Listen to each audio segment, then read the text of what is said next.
नारायण नारायण नारायण। आज हम साबर मंत्र के विषय में चर्चा करेंगे। बहुत से जिज्ञासुओं ने बार बार साबर मंत्र के विषय में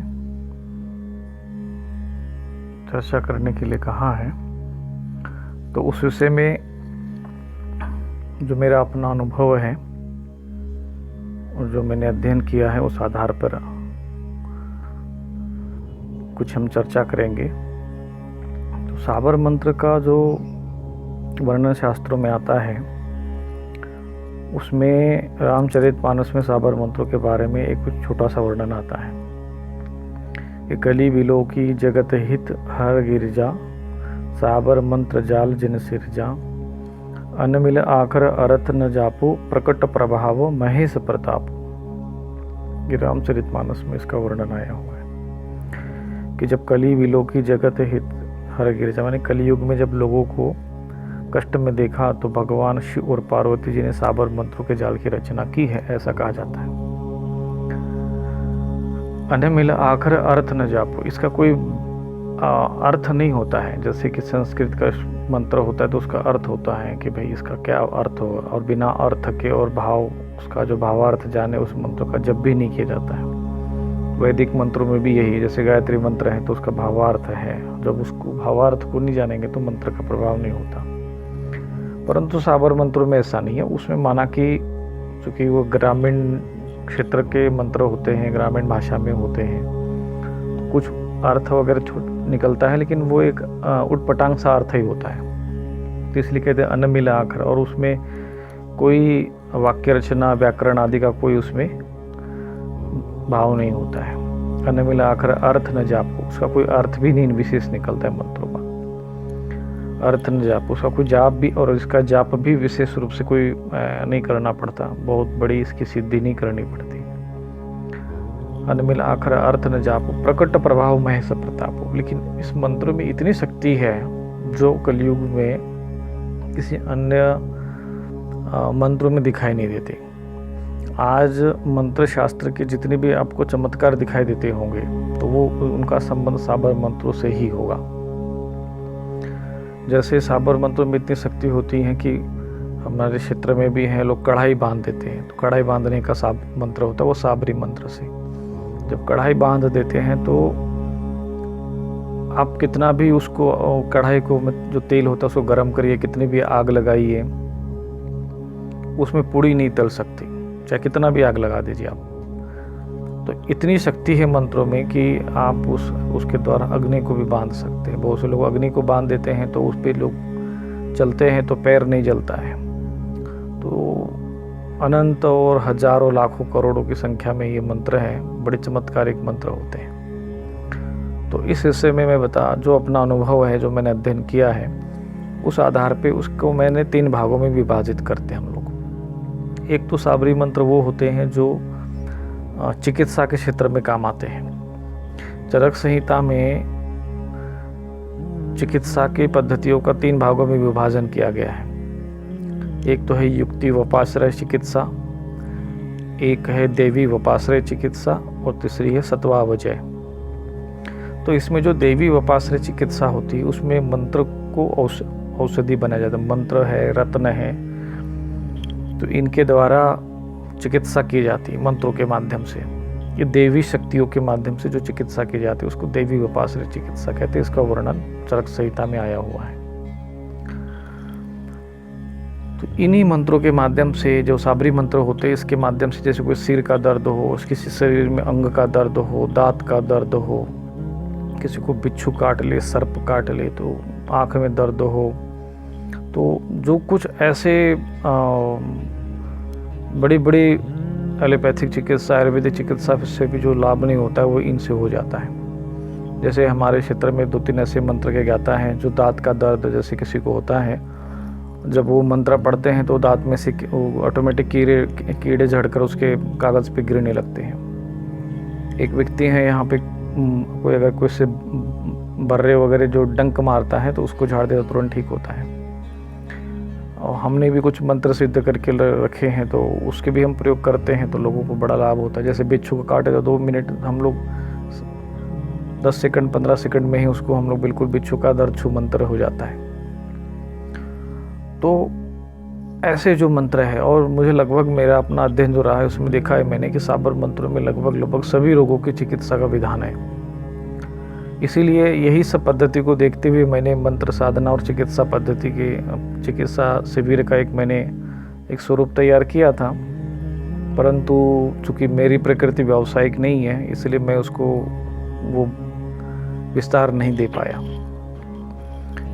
अन्यथा मंत्रों के माध्यम से और साबरी मंत्रों के माध्यम से लोगों का बहुत बड़ा हित होता है। गाँव में जो लोग ओझा सुखा जिसको हम कहते हैं, बैगा वगैरह जो लोग कहते हैं, ये लोग साबरी मंत्रों से ही झाड़ फूँक करते हैं, जैसे जिसको झाड़ फूँक कहा जाता है। हुआ क्या है कि जब अंग्रेज लोग आए तो उन्होंने अपनी चिकित्सा पद्धति, अपनी संस्कृति, अपनी संस्कार हम लोगों पर थोपने के लिए हमारे जो भी चिकित्सा पद्धति थी, हमारे जो गुरुकुल थे, हमारे जो संस्कृत थी, हमारे जो साधना पद्धति थी, चिकित्सा पद्धति थी, उसका इन्होंने एक प्रकार से दुष्प्रचार करना शुरू कर दिया। नीम हकीम खतरे जान या झाड़ फूँक जैसे चीज़ों को उन्होंने एक प्रकार से अंधविश्वास और पाखंड की श्रेणी में उसको लाकर इसके खिलाफ दुष्प्रचार किया। और एलोपैथिक चिकित्सा पद्धति को, जो कि एक मानव का शोषण करने की प्रकृति जैसे चिकित्सा पद्धति, उस प्रकार की ये चिकित्सा पद्धति है। छोटा सा कोई रोग होता है तो उसके लिए 50 प्रकार की मशीनों का इलाज मतलब उसमें आविष्कार किया गया है। तरह तरह के एक प्रकार से उसमें परीक्षण करने का विधान बनाया गया। जबकि हमारे चिकित्सा पद्धति में एक वैद्य होता था, अपना 3 उंगलियां उसमें नाड़ी पे रख देता था और सारे विषय जानता था कि हाँ भाई आपने क्या खाया है, क्या रोग है, क्या नहीं है। छोटे मोटे बुखारों के लिए जाना नहीं पड़ता था। ऑपरेशन चिकित्सा, एलोपैथी चिकित्सा पद्धति जिसमें केवल ऑपरेशन को ज़्यादा विशेष महत्व दिया जाता है। तो ये जो चिकित्सा पद्धति है एलोपैथिक भी, अगर इसका देखा जाए तो जनक भी हमारे सुश्रुत ऋषि रहे हैं। सुश्रुत संहिता में इसके बारे में पूरा वर्णन आता है।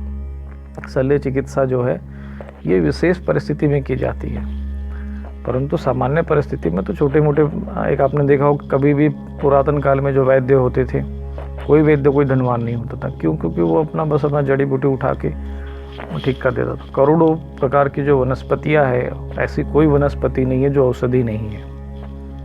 तो ग्रामीण क्षेत्र में स्वास्थ्य से संबंधित जितना भी ये मंत्र चिकित्सा और ये जड़ी बूटी की चिकित्सा का जो ज्ञान था, उसके द्वारा ग्रामीण क्षेत्रों में इसके इलाज सहज होते थे और इसीलिए लोगों को स्वास्थ्य से इतना कोई समस्या ग्रसित नहीं होना पड़ता था। आज यदि कोई किसी व्यक्ति को गांव में अगर परेशानी हो गई, किसी हॉस्पिटल में वो चला गया, प्राइवेट हॉस्पिटल में चला गया, तो आप समझ लीजिए कि उसका पूरा जीवन की कमाई उसमें नष्ट होती है। और मेरे जीवन में तो खूब अनुभव आए। मैंने तो इस प्रकार की, मैं 20 वर्ष के साधु जीवन में मेरे पास ऐसे लोग आए कि मैं उन लोगों का जब चिकित्सा के माध्यम से उनका शोषण देखता है तो बस हम लोग खून के आंसू हमारे निकल पड़ते हैं। तो कहने का मतलब ये है कि जो हमारी मंत्र चिकित्सा पद्धति है, जैसे योग भी है साधना पद्धति, उसमें प्राणायाम के द्वारा न जाने कितने रोगों की चिकित्सा हो जाती है, मंत्रों से चिकित्सा हो जाती है, जड़ी बूटी से चिकित्सा हो जाती है। तो ये जो हमारी शुद्ध और भारतीय चिकित्सा पद्धतियाँ है, उसमें ये मंत्र चिकित्सा आती है। मैंने अध्ययन किया कि साबर मंत्रों में अनेक रोगों का इलाज होता है और वो बिल्कुल सटीक होता है, उसमें कोई संदेह नहीं है। और जो व्यावसायिक प्रकृति के लोग होते हैं, जिन्होंने धर्म को हमेशा धंधा बनाने का जो प्रयत्न किया, जो धर्म से ज़्यादा धन को जिन्होंने महत्व दिया, उन लोगों ने इसके धर्म के इस स्वरूप को विकृत करने का प्रयत्न किया। तो विकृति मानव के भीतर उत्पन्न हुई, उन्होंने धर्म के स्वरूप को विकृत किया। लेकिन लोगों में जो प्रचार ये हुआ कि धर्म ही विकृत हो गए, धर्म को ही लोगों ने दोष दिया, तांत्रिकों को दोष देना शुरू कर दिया। जैसे मान लो कोई भी एक आध कोई तांत्रिक है, होता है, स्वाभाविक है, वो लोग अब समय और काल परिस्थिति के अनुसार ऐसे हर क्षेत्र में गलत लोग उत्पन्न हो जाते हैं। जहाँ प्रकाश होता है वहाँ कहीं ना कहीं थोड़ा बहुत अंधकार रहता है। तो नकारात्मक चीज़ों का ज़्यादा प्रचार होने लगा मीडिया के माध्यम से। जो सकारात्मक चीज़ें हैं वो दब गई। जो सज्जन है, अच्छे लोगों के समाज में हित करने वाले भी है, वो लोग भी फिर इन सब चीज़ों से अलग होने लग गए। साधु महात्मा जो अच्छी प्रकृति के हैं, जो थोड़ा तंत्र मंत्र आदि का ज्ञान रखते, वो भी समाज से थोड़ा धीरे धीरे अपने को अलग करने लग गए। इस तरीके से लोग आज अधिकांश लोगों का जो चिकित्सा पद्धति जो है वो एलोपैथिक हो गई है, जिसका हमारे भारतीय जीवन परंपरा से कोई संबंध नहीं रहा है। एक अंग्रेज़ों की थोपी हुई चिकित्सा पद्धति, और वो भी हमारे ही नकल करके हमें ही को हमारे ऊपर ही इस प्रकार से उसको थोपा गया है, और उसका भयानक शोषण आज हम सामने देखते हैं। परंतु वो कानूनी रूप से वैध है, कानूनी रूप से वैध है, इसलिए उसके विरुद्ध कोई बोलने का प्रयत्न नहीं करता। और जो गुरुकुल रहे, जो आयुर्वेदिक चिकित्सा पद्धति रही, जो मंत्र चिकित्सा रही, योग चिकित्सा, इसको कानूनी मान्यता मिली नहीं, इसलिए इन लोगों को एक प्रकार से पाखंड की श्रेणी में रखा गया, अंधविश्वास की श्रेणी में रखा गया, और समाज को एक देवी चिकित्सा पद्धति, जिसका चरक संहिता में, जैसे अब चरक संहिता, सुश्रुत संहिता, जैसे BA MS आदि जो आयुर्वेदिक कोर्स किया जाता है, इसमें वास्तविक चरक संहिता और सुश्रुत संहिता आदि इनको नहीं पढ़ाई जाती। अष्टांग संग्रह या आदि ग्रंथ इनको विशेष रूप से नहीं पढ़ाए जाते, उसके एक कोरम पूरा किया जाता है, और अंत में धीरे धीरे उन लोगों को एलोपैथिक चिकित्सा पद्धति के माध्यम से ही फिर उनको ढलना पड़ता है। मैंने बहुत से ऐसे आयुर्वेदिक डॉक्टरों को देखा है कि जो अंत में एलोपैथिक चिकित्सा की औषधियाँ ही लिखने लग जाते हैं। तो ये सब इसलिए हुआ कि इसको कानूनी मान्यता नहीं मिली, इसको महत्व नहीं मिला, और ये जो पाश्चात्य संस्कृति के प्रभाव से हमारी जो अब तो भारतीय संस्कृति और संस्कार ही समाप्त हो गए, तो फिर भारतीय ज्ञान कहाँ शेष रहेगा। परंतु जो सत्य है वो सत्य है, जो प्रभावशाली है वो प्रभावशाली है। आज से 15-20 साल पहले कोई नाक दबाकर प्राणायाम करता था, उसको कुछ नहीं पता था, आज वही योगा करके उसको फैला रहे हैं। कल इन मंत्रों का चमत्कार लोगों को पता चला, तो ये फिर मंत्र शुरू हो जाएगा। तो ये जो हमारी धन प्रधान प्रवृत्ति रह गई, पाश्चात्य संस्कृति की जो शोषण की जो प्रवृत्ति है, धन को ही जो इन्होंने महत्व दिया है, ये पाश्चात्य संस्कृति हमेशा मानव जाति को, मानव समाज को शोषण करने के लिए ही एक प्रकार से इसकी प्रवृत्ति बनी है। जबकि भारतीय सनातन संस्कृति सर्वे भवन्तु सुखिनः सर्वे सन्तु निरामया, इस विचारधारा पर खड़ी हुई है। तो ये जो चिकित्सा पद्धतियों में जो मंत्रों के माध्यम से चिकित्सा की जाती है, उसमें साबर मंत्रों का 1 नंबर पर इसके प्रभाव आज भी बिल्कुल जीवित है। जिन लोगों ने इन साबर मंत्रों को सिद्ध किया, जिन लोगों के पास इन मंत्रों का ज्ञान है, आज भी वे लोग हमारे लिए इस देश में एक प्रकार से हमारी धरोहर है, और उन लोग उसमें चमत्कारों मंत्रों में जो शुद्धता, मंत्रों का जो भाव है, वो जो शक्तियाँ हैं, वो कहीं विलुप्त नहीं हुई, उसके प्रभाव आज भी दिखाई देते हैं। भले ही उनको कानूनी मान्यता न होने के कारण उसका उतना सार्वजनिक क्षेत्र में उसका प्रभाव न हो। जैसे पहले योग था, वैसे आज मंत्र एक प्रकार से लुप्त अवस्था में है। परंतु मंत्रों, साबर मंत्रों की जो शक्ति है वो आज भी विद्यमान है। वैदिक मंत्रों में पहले जितने भी आप अथर्ववेद देखेंगे, या जितनी भी चारों वेदों का आप अध्ययन करें, तो उसमें भी देखेंगे कि उस मंत्रों के द्वारा, वैदिक मंत्रों के द्वारा हवन और यज्ञ करना ही वो एक प्रकार से वही विधान वेद का है कि वेद की ऋचाएँ बोलना और उसके बाद हवन करना।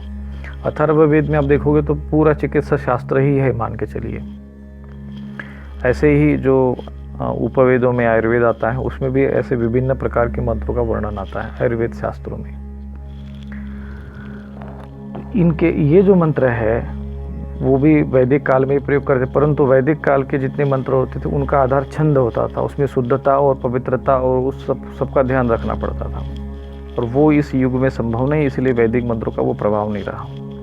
फिर भी वैदिक मंत्र यदि शुद्धता के साथ पढ़े जाए और शुद्ध हवन सामग्री विधि विधान से, तो वैदिक मंत्रों का भी प्रभाव आज भी जस का तस है। कोई युग का मंत्रों पर कोई प्रभाव नहीं पड़ा है, युग का मनुष्य के शरीर और मस्तिष्क पर प्रभाव पड़ा है, मंत्रों पर कोई प्रभाव नहीं पड़ा है। मंत्र शाश्वत है, वो अक्षर है, अक्षर माने जो कभी नष्ट नहीं होते, उनके प्रभाव में कोई कमी नहीं। कमी हमारे में आई है, मंत्रों में नहीं, मंत्र शास्त्रों में कोई कमी नहीं आई है। उसका जो प्रभाव सतयुग में था वो आज कलयुग में भी है। उसके बाद मंत्र हैं तांत्रिक मंत्र। तो तांत्रिक मंत्रों में भी शुद्धता का और पवित्रता का ध्यान रखना पड़ता है, उसमें अर्थ वगैरह सबका ध्यान रखना पड़ता है, तब वो मंत्र कार्य करते हैं, उसका फल मिलता है, उसका बहुत बड़ा अध्ययन करना पड़ता है। परंतु साबर मंत्रों के साथ ऐसा नहीं है। अनमिल आखर अर्थ न जापू, प्रकट प्रभाव महेश प्रताप। भगवान शिव का आशीर्वाद उन साबरी मंत्रों के साथ होने के कारण ये मंत्र प्रभावशाली होते हैं। उसमें महापुरुषों का संकल्प है, विशेषकर उसमें जो भगवान शिव के अवतार माने जाते हैं गोरखनाथ जी, और उनके जो नवनाथ 84 सिद्ध जो महापुरुष हुए हैं, वो सारे के सारे सभी के सभी जो महापुरुष हैं, जो कि आज भी उनका शरीर जीवित है ऐसा माना जाता है, उन सब लोगों ने इस साबरी मंत्र के विद्या को आगे बढ़ाया है, और उन्हीं महापुरुषों की शक्ति आज इन साबरी मंत्रों के शक्तियों के पीछे लगी हुई है, जिसके कारण साबरी मंत्रों के चमत्कार हमें दिखाई देते हैं। तो एक तो हो गया साबरी मंत्र का पहला प्रयोग कि हम लोग चिकित्सा पद्धति में इसके प्रयोग होते हैं और बिल्कुल काम करते हैं, पहला पॉइंट। दूसरा है दैवी बाधा। पहली बात तो आज का जो भौतिक विज्ञान है वो भौतिक विज्ञान को ही विज्ञान मानता है, बाकी किसी को विज्ञान नहीं मानता है। उनके लिए योग विज्ञान नहीं है, उनके लिए मंत्र विज्ञान नहीं है। सूक्ष्म जगत में भी एक परा जगत भी एक होता है, उसको विज्ञान नहीं मानते। परंतु हमारे जो भारतीय सनातन संस्कृति और हमारा जो ज्ञान विज्ञान सहितम भगवद गीता में आया है कि भाई इदम, जो भगवान का कि ये जो ज्ञान है ज्ञान विज्ञान सहितम यद ज्ञात्वा मोक्ष से शुभात्, कि मैं तुमको ये जो ज्ञान है विज्ञान सहित बता रहा हूँ। तो विज्ञान आज का नहीं है, भगवान आज से 5000 वर्ष पहले भी, और ये सूर्य को उपदेश दिया था भगवान ने। तो विज्ञान के प्रकार अनेक है, उसमें भौतिक विज्ञान एक भाग है, जबकि भौतिक विज्ञान सर्वे सर्वा नहीं है। परंतु ये युग ऐसा है कि इसको भौतिक विज्ञान को ही विज्ञान माना जाता है, बाकी को विज्ञान वो मानने को स्वीकार नहीं करते। परंतु योग भी विज्ञान है, मंत्र भी विज्ञान है, और परा जगत भी विज्ञान है, इसमें कोई संदेह नहीं, और उसको स्वीकार करना ही पड़ता है। और इस पे बहुत अनुसंधान विदेश में भी हुए, देश में भी हुई है। परंतु भौतिक विज्ञान के जो लोग होते हैं, जो भौतिक मानसिकता के लोग होते हैं, पाश्चात्य संस्कृति से जो प्रभावी होते हैं, ऐसे लोग दुराग्रही होते, कहते कि नहीं हम लोग बिल्कुल विश्वास नहीं मानते, वो सब अंधविश्वास है। तो वो मानने को ही तैयार नहीं होते, तो फिर करने का क्या हो। तो ये भौतिकता में जो फंसे हुए लोग हैं, भौतिकता में जो जटे हुए लोग हैं, वो अशांत से और मानसिक रूप से अशांत रहते हैं, क्योंकि प्रभाव तो सबके ऊपर होता है। तो उसके पीछे कारण ही देवी जगत की समस्याएं होती, बाधाएं होती है। उन देवी जगत को हमारे भारतीय सनातन संस्कृति में चिकित्सा पद्धति में इस देवी बाधा को स्वीकार किया गया है। देवी विपाश्रय चिकित्सा उसी के अंतर्गत आता है। उसमें जो ये जो तामसिक शक्तियाँ होती, भूत प्रेत आदि जो बाधाएं होती, वो मनुष्य के जीवन में वो मनुष्य को प्रभावित करती है। और मैंने ये देखा, मेरा अपना अनुभव रहा है, और ये भी अगर कोई भी व्यक्ति इस क्षेत्र में आएगा तो अनुभव करेगा कि 75% जितनी बाधाएं होती, शारीरिक रोग होते हैं, उसके पीछे ये कारण देवी जगत का होता है।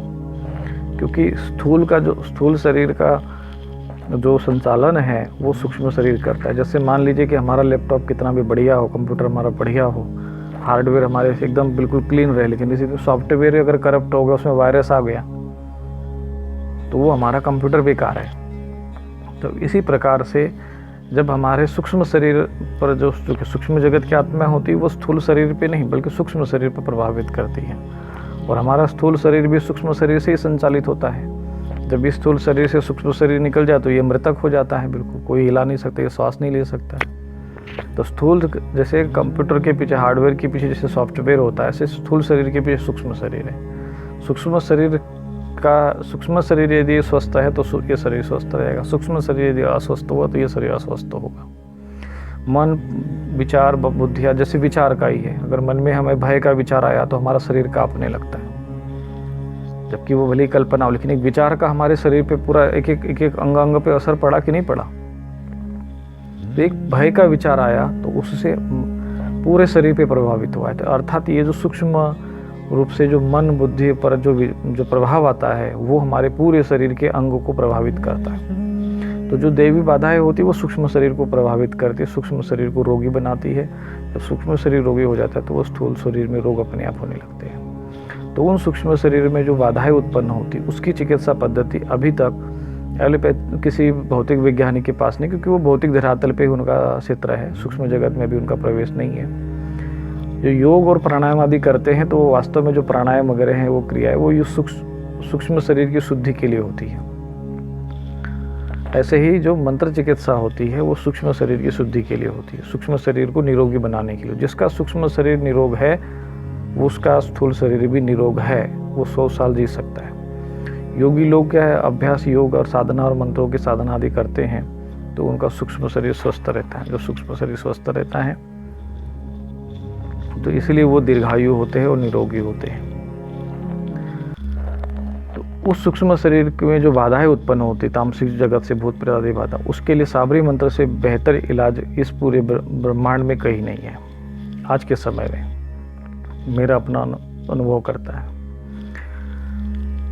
इस मंत्र के द्वारा, जैसे साबरी मंत्रों के द्वारा, जैसे किसी के शरीर में कोई रोग है या कोई भूत प्रेत बाधा हो चुकी है तो इस मंत्र के द्वारा उस बाधा को बुलाया, उसके शरीर में बुलाया जा सकता है, उससे बात की जा सकती है। जैसे किसी के शरीर को किसी ने प्रेत पकड़ा हुआ है लेकिन उसको भी पता भले ही ना हो कि नहीं मुझे प्रेत बाधा है या नहीं है, उसे कुछ समझ में आए चाहे ना आए, परंतु साबरी मंत्र ऐसे होते हैं, कुछ ऐसे साबरी मंत्र होते हैं जो यदि उसको उस पर प्रयोग किया जाए तो उसके शरीर में यदि कोई रोग हो, मतलब जो कोई प्रेत भूत सूक्ष्म रूप से भी होगा, प्रकट होगा या फिर अप्रगट भी होगा, मतलब कभी उसको अनुभव में भी नहीं आ रहा होगा, तो वो भी प्रकट होकर बोलना शुरू कर देता है उन साबरी मंत्रों के प्रभाव से। ये साबरी मंत्रों में विशेषता होती है। जैसे हम लोग सालासर बालाजी वगैरह जाते हैं तो वहाँ पे आपने देखा होगा कि वो भूत प्रेत अपना खिलने लगते, बोलने लगते, तो वो सब क्या है, तो वहाँ पे वो मंत्र का प्रभाव है। जो लड्डू वहाँ खिलाए जाते हैं या फिर ऐसे भी बहुत से जो तांत्रिक होते हैं जो कोई चीज़ वो उनके यहाँ चले जाते हैं हम लोग, तो वो हम जो पीड़ित होता है, जो मरीज होता है, वो बोलने लगता है, वो खेलने लगता है कि भाई मैं फलाना प्रेत हूँ, मैं फलाना हूँ, इसको ऐसे पकड़ा, इसको वैसे किया, वैसे किया। तो ये चमत्कार जो है ये साबरी मंत्रों का चमत्कार है। साबरी मंत्रों के द्वारा किसी भी उस रोगी की किसी भी प्रकार की जो बाधा होगी, जो सूक्ष्म शरीर, जो उसके सूक्ष्म शरीर को प्रभावित कर रही है, वो पकड़ के ला सकती है। कभी कभी क्या होता है, किसी महात्मा के पास या किसी योगी जैसे योजा आदि सोखा जो ये इस मंत्र के जो ज्ञाता हो, उनके पास जब कोई इसी मरीज को या पीड़ित को ले जाते हैं तो जो प्रेत होता है उसका शरीर छोड़ के वो कहीं कोने में चला जाता है, अपना निकल जाता है, तो उसके शरीर में आता नहीं। तब तो जैसे ही वो उसमें पहुंचता है, मंत्र ज्ञाता के पास पहुंचता है, तो वो बिल्कुल ठीक लगता है। बाद में जैसे ही वो बाहर निकलेगा वो प्रेत फिर उसको पकड़ लेता है। तो इस प्रकार की बड़ी चतुराई से ये प्रेत जो सूक्ष्म जगत की शक्ति होती है, बड़ी चतुर होती है, वो बड़ी शक्तिशाली होती है। तो उन लोगों को बुलाना, उन लोगों को पकड़ना, उनको बांधना, ये सारी क्रियाएं साबरी मंत्रों में बिल्कुल विधिवत और प्रकट प्रभाव में से प्रभावित हो जाती है। फिर उन बाधाओं को नष्ट करना, अब जैसे अगर किसी प्रेत का उद्धार करना है, प्रेत बाधा नष्ट करनी है, तो कर्मकांड में जाएंगे तो फिर नारायण बलि आदि सब श्राद्ध तर्पण आदि क्रियाओं का वर्णन आता है कि भागवत महापुराण शिव पुराण करो। वैदिक परंपराओं में जाएंगे तो फिर उसमें तरह तरह के हवन यज्ञ करना पड़ता था, परंतु साबरी मंत्रों में तो सामान्य हवन से ही इस प्रकार की बाधाओं का इलाज हो जाता है। उसके लिए बहुत ज़्यादा कर्मकांड करने की और बहुत ज़्यादा खर्च करने की आवश्यकता नहीं पड़ती। तो ये साबरी मंत्रों के चमत्कार होता है। ये होता है एक प्रकार से इसका दैवी जो रोग है, दैवी जो बाधा है जिससे हम लोगों का जीवन प्रभावित होता है। और साबरी मंत्रों में लेकिन ये भी है कि जो कि मंत्रों के जो कर्म है, जो षट कर्म माने जाते हैं, वो 6 प्रकार के हैं। जिसमें पहला तो शांति कर्म होता है, किसी में कोई रोग हो, कोई दोष हो, बाधा हो तो उसको शांति किया जाए। फिर वशीकरण है, परंतु उसमें जो उच्चाटन है, मारण, मोहन, स्तंभन, विद्वेषण आदि जो क्रियाएं होती, इसको जो षट, जैसे योग में षट कर्म है, इसमें भी षट कर्म है। तो उच्चाटन, मारण, मोहन आदि भी क्रिया की जाती है। अब इन क्रियाओं का हम सदुपयोग भी कर सकते हैं और दुरुपयोग भी कर सकते हैं। तो जैसे व्यक्ति के हाथ में है, अब वो वही राइफल है, अगर वो AK-47 है, अगर सैनिक के पास है तो वो हमारे देश की रक्षा करेगा। वही AK-47 आतंकवादी के पास है तो वो समाज को नुकसान पहुंचाएगा। अब इसमें दोष उस राइफल का नहीं है, वो तो किस व्यक्ति के हाथ में है, ये महत्वपूर्ण है। ऐसे ही जब मारण, मोहन, उच्चाटन के जो मंत्र होते हैं वो यदि गलत लोगों के हाथ में आते तो वो दुरुपयोग करने लग जाते हैं। खास करके जो तामसी प्रकृति के जो लोग होते हैं, तामसी प्रकृति के लोग जो होते हैं वो हमेशा दूसरों को हानि पहुंचाना, दूसरों को कष्ट पहुंचाना, यही उसके जीवन का लक्ष्य होता है। सात्विक प्रकृति के जो लोग होते हैं उनका सर्वे भवन्तु सुखिनः सर्वे सन्तु निरामया, ये भाव रहता है। मंत्र वही, साधना पद्धति वही, परंतु उस व्यक्ति के भाव के कारण उस मंत्रों का प्रभाव, उसमें फ़र्क आ जाता, अंतर आ जाता है। तो जब लोगों ने धर्म को व्यवसाय का रूप दे दिया, जब माना कि स्वाभाविक है जो धर्म के क्षेत्र में है उसकी जिम्मेदारी समाज की भी होती है, इसलिए दान दक्षिणा का विधान बना दिया, और दान दक्षिणा के कारण हमारे आश्रमों का संचालन और जितने भी धार्मिक क्रियाकलाप होते हैं वो इसी पद्धति से चलते हैं। क्योंकि यदि कोई संत महात्मा इस प्रकार की योगी अपना जीवन उसमें समर्पित कर रहे तो हमारा भी उनके प्रति कर्तव्य बनता है कि हम उनकी भौतिक प्रकार की जो समस्या है उनको हम आने न दें, ताकि वो हमारी दैवी बाधाएं जो है वो उसके लिए वो अपना जीवन साधना तप उसमें लगा सके। वो अपनी दैवी शक्ति, दैवी धन का उपयोग करते हैं, हम लोग अपने भौतिक धन का दान करते हैं। इस तरीके से जो ये सामंजस्य हमारा रहा है अब तक, भारतीय जो हमारी जीवन शैली रही है वो ऐसे ही परस्पर एक दूसरे को सहयोग की रही है। परंतु जब ये पाश्चात्य संस्कृति का प्रभाव आया था, इसने जो है धर्म की जगह धन को अधिक महत्व दिया, और इस तरीके से एक दूसरे का फिर शोषण आरंभ हुआ है जो आज हो रहा है। आज आप देखिए जगह जगह होटल, पूरे विश्व में होटल ही, आप कहीं किसी को जाना हो तो होटल में रुकना पड़ेगा। परंतु हमारे संस्कृति में ऐसा कभी नहीं था। किसी के पास आज संपत्ति आ जाए तो वो होटल खोलेगा, लेकिन पहले ऐसा नहीं था। किसी के पास यदि हमारी जो भारतीय जीवन शैली है कि यदि हमारे पास धन आता है तो हम दान पुण्य करते हैं, धर्मशाला खोलेंगे, जल प्याऊ उसमें चलाएंगे, बहुत सारे आश्रम बनाएंगे, मंदिर बनाएंगे और अन्न क्षेत्र खोलेंगे। ये हमारे संस्कार रहे, ये हमारी संस्कृति, ये हमारी जीवन शैली, ये हमारी संस्कृति है। परंतु पाश्चात्य संस्कृति उल्टी है, बिल्कुल विपरीत है। वो धर्मशाला की जगह होटल खोलेंगे, हम जल पे वो लगाएंगे तो वो पानी भी बेचना शुरू कर दिया उन लोगों ने। धीरे धीरे आज ऐसी स्थिति हो गई कि आज पानी भी बिक रहा है। अब इससे अधिक मानव जाति का क्या पतन हो सकता है? मानवता का जो पतन हुआ है वो मानसिक धरातल पर इसलिए हुआ कि पाश्चात्य संस्कृति पूरी मानव जाति पर हावी हो गई है, और खासकर भारत में भी पूरी तरह हावी हो गए। अब आजकल वो कोई माता पिता नहीं रहेगा, अब सब मम्मी पापा वाले हो गए हैं।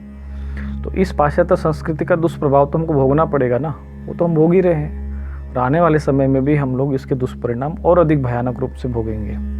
और अंत में लोगों को यही बात समझ में आएगी कि नहीं, हमारी जो भारतीय सनातन संस्कृति है वही श्रेष्ठ है और हमें उसकी तरफ ही वापस आना पड़ेगा। ये बात अब धीरे धीरे पाश्चात्य देशों को तो समझ में आ गई है और वो भारतीय सनातन संस्कृति को स्वीकार कर रहे हैं। परंतु अभी हमारे जो भारत की जो नव युवा पीढ़ी है वो अभी पाश्चात्य संस्कृति के दोषों से अभी उनको उतना अभी अनुभव नहीं हो रहा है। तो आने वाले समय में वो हमें भारतीय सनातन संस्कृति की तरफ ही पुनः वापस आना पड़ेगा। तो ये जो हमारी सनातन संस्कृति, उसका आधार जो है ये इस प्रकार की जो सर्वे भवन्तु सुखिनः की भावना वाली जो ऐसे जो ऋषि मुनियों की रही है, तो उसके कारण ये हमेशा सम्माननीय रही है। तो जब ये मंत्र शास्त्र है, मंत्र का ज्ञान है, जब किसी अच्छे व्यक्ति के पास आता है, अच्छे लोगों के पास जाता है, वो लोग निस्वार्थ भाव से और समाज सेवा की भावना से जब इस साधना का करते तो उनका कर्ता का भी पुण्य बढ़ता है, उनका तप बढ़ता है। जैसे हम लोग कोई साधु महात्मा है तो हम लोग कोई इसकी फीस नहीं रखते हैं कि भाई हमें इतना रुपया लगेगा, उतना ये लगेगा, उतना वो लगेगा। जो उसके लिए आवश्यक व्यय है, खर्च लगेगा, हवन सामग्री, पूजा पाठ आदि जो भी है, केवल उतना है। बाकी अब चूँकि परिस्थितियाँ भी ऐसी हो गई हैं कि हम किसी के लिए अनुष्ठान करना, जप करना है, तो जो लोग वो पहले जैसे तो वो गुरुकुल में रहने वाले वो साधु संत रहे नहीं हैं, तो जो लोग ब्राह्मणों को या जो पंडित जो लोग जाप करते तो उन लोगों को दक्षिणा देनी पड़ती है।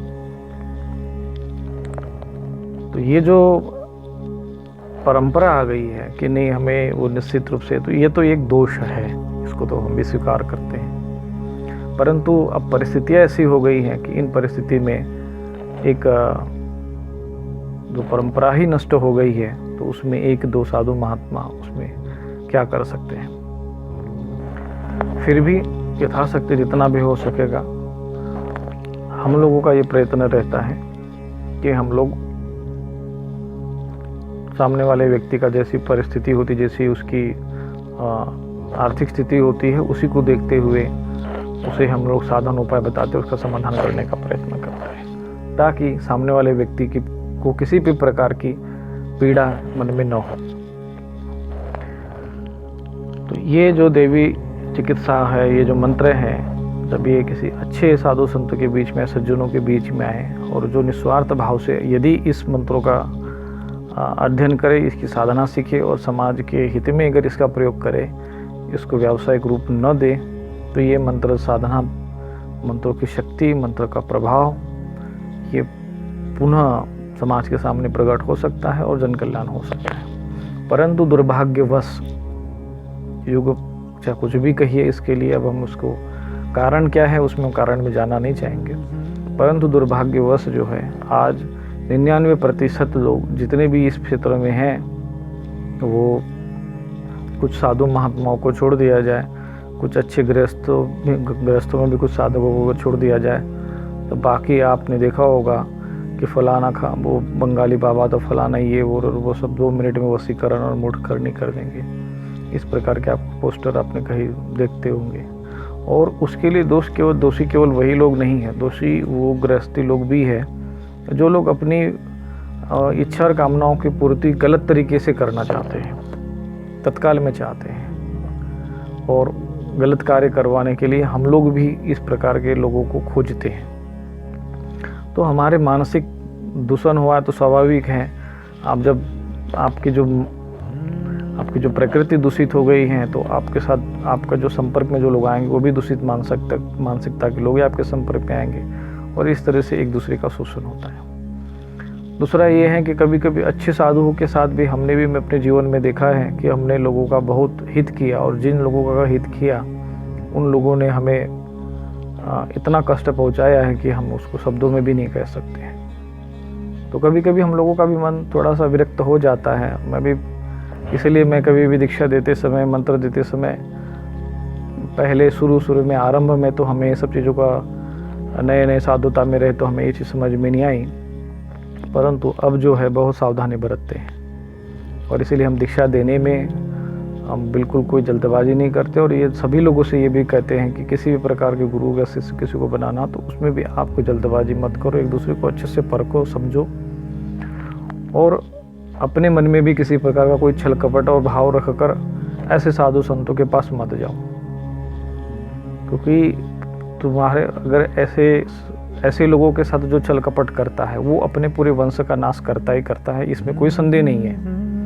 ये परंपरा रही है, गुरु से कपट मित्र संग चोरी कहे हुए निर्धन कहे हुए कोड़ी, तो वो तो भोगना ही भोगना होता है। वो तो बिल्कुल, भले ही वो साधु का थोड़ी देर के लिए हम लोग आर्थिक रूप से किसी रूप में भले उनको नुकसान पहुंचा दे, लेकिन उससे उस साधु के जीवन का कुछ नहीं बिगड़ता है, क्योंकि उनकी जो असली संपत्ति है, उनका जो असली धन है, वो उनका पुण्य है, उनका तप है, उनकी भगवान की भक्ति है, और उसे कोई नहीं छीन सकता।